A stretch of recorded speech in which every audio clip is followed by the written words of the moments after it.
Assalamualaikum warahmatullahi wabarakatuh. Kami dari kelompok 1 PPKN akan membuat video podcast yang berjudul Kemerdekaan berpendapat, daerah keterbukaan informasi. Sebelum podcastnya dimulai, saya akan menjelaskan kemerdekaan berpendapat, keterbukaan informasi adalah hak setiap warga negara. Namun kebebasan ini diimbangi dengan tanggung jawab dan kebijaksanaan. Jadi kita di era keterbukaan informasi ini kita harus lebih cerdas dalam memilah dan memilih informasi. Perkenalkan, nama saya Riki Subagia sebagai host. Saya Subhan Bisyanugas sebagai narasumber. Pertanyaan pertama, apa tujuan utama dari podcast dengan tema kemerdekaan berpendapat, daerah keterbukaan informasi? Ya, jadi tujuannya itu mengajak masyarakat agar berani berpendapat secara bebas dan bertanggung jawab.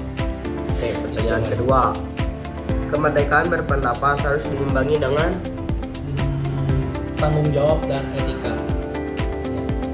Pertanyaan ketiga, salah satu contoh penyalahgunaan kebebasan berpendapat di media sosial adalah Menyebarkan berita palsu dan kebencian, ujaran kebencian. Pertanyaan terakhir, dalam membuat podcast, hal penting yang harus disiapkan terlebih dahulu. Naskah atau skrip. Kita lanjut ke narasumber yang kedua. Perkenalkan, nama saya Syakira Maulida Fitri. Oke, pertanyaan pertama, apa manfaat podcast bagi masyarakat daerah keterbukaan informasi? Sebagai sarana menyampaikan opini dan edukasi dengan cara menarik. Pertanyaan kedua, kemerdekaan berpendapat diatur dalam Undang-Undang Dasar 1945 di pasal 28 UUD 1945 pasal 28E ayat 3. Setiap orang berhak atas kebebasan berserikat, berkumpul dan mengeluarkan pendapatnya. Pertanyaan ketiga, dalam menyampaikan berpendapat di media sosial, kita harus menghindari menyebarkan berita hoax. Pertanyaan terakhir, podcast adalah media berbentuk rekaman. Berbentuk rekaman seperti audio ataupun suara. Kita lanjut ke narasumber yang ketiga. Nama saya Mudir Elvino Suhada. Pertanyaan pertama, keterbukaan informasi membuat masyarakat lebih mudah untuk mendapatkan apa? Informasi atau pengetahuan. Pertanyaan yang kedua, setiap pendapat harus disampaikan dengan bahasa yang. Sopan dan santun. Pertanyaan yang ketiga, jelaskan mengapa kebebasan berpendapat harus disertai dengan tanggung jawab. Kebebasan berpendapat harus disertai dengan tanggung jawab agar pendapat yang disampaikan tidak menyinggung orang lain, tidak menyebarkan kebencian dan tidak menimbulkan konflik.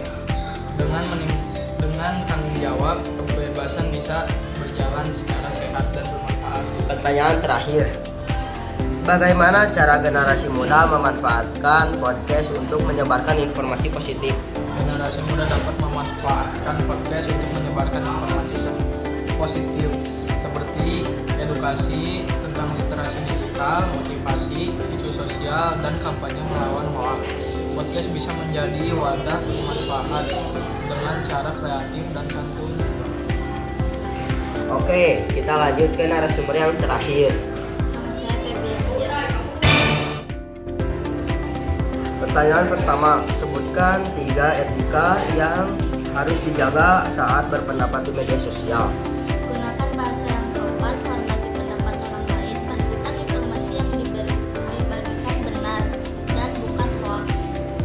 Pertanyaan yang kedua, apa peran literasi digital dalam menjaga kebebasan berpendapat daerah keterbukaan informasi?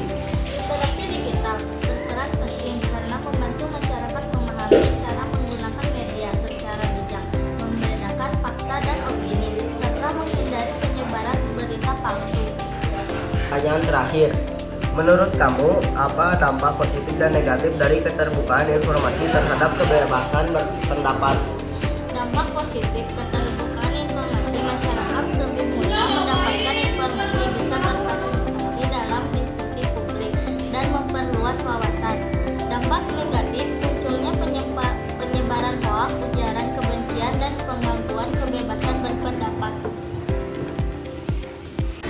Sekian podcast dari kelompok kami. Wassalamualaikum warahmatullahi wabarakatuh.